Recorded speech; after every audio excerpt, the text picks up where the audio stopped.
اور موسیٰ تمہارے پاس کھلے ہوئے معجزات لے کر آئے، پھر تم ان کے کوہ طور پر جانے کے بعد بچڑے کو معبود بنا بیٹھے، اور تم اپنے ہی حق میں ظلم کرتے تھے۔ اور جب ہم نے تم لوگوں سے پختہ عہد لیا اور کوہ طور کو تم پر اٹھا کھڑا کیا اور حکم دیا کہ جو کتاب ہم نے تم کو دی ہے اس کو زور سے پکڑو اور جو تمہیں حکم ہوتا ہے اس کو سنو، تو وہ جو تمہارے بڑے تھے کہنے لگے کہ ہم نے سن تو لیا لیکن مانتے نہیں، اور ان کے کفر کے سبب بچڑا گویا ان کے دلوں میں رچ گیا تھا۔ اے پیغمبر، ان سے کہہ دو کہ اگر تم مومن ہو تو تمہارا ایمان تم کو بری بات بتاتا ہے۔ کہہ دو کہ اگر آخرت کا گھر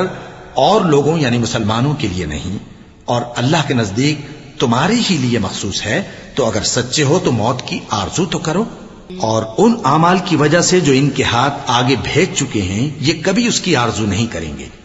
اور اللہ ظالموں سے خوب واقف ہے۔ اور ان کو تم اور لوگوں سے زیادہ زندگی کے حریص دیکھو گے، یہاں تک کہ مشرکوں سے بھی بڑھ کر۔ ان میں سے ہر ایک یہی خواہش کرتا ہے کہ کاش وہ 1000 برس جیتا رہے، مگر اتنی لمبی عمر اس کو مل بھی جائے تو اسے عذاب سے تو نہیں چھڑا سکتی، اور جو کام یہ کرتے ہیں اللہ ان کو دیکھ رہا ہے۔ کہہ دو کہ جو شخص جبرائیل کا دشمن ہو اس کو غصے میں مر جانا چاہیے، کیونکہ اس نے تو یہ کتاب اللہ کے حکم سے تمہارے دل پر نازل کی ہے جو پہلی کتابوں کی تصدیق کرتی ہے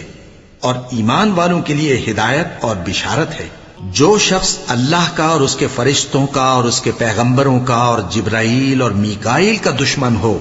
تو ایسے کافروں کا اللہ دشمن ہے۔ اور ہم نے تمہارے پاس سلجھی ہوئی آیتیں ارسال فرمائی ہیں، اور ان سے انکار وہی کرتے ہیں جو بد کردار ہیں۔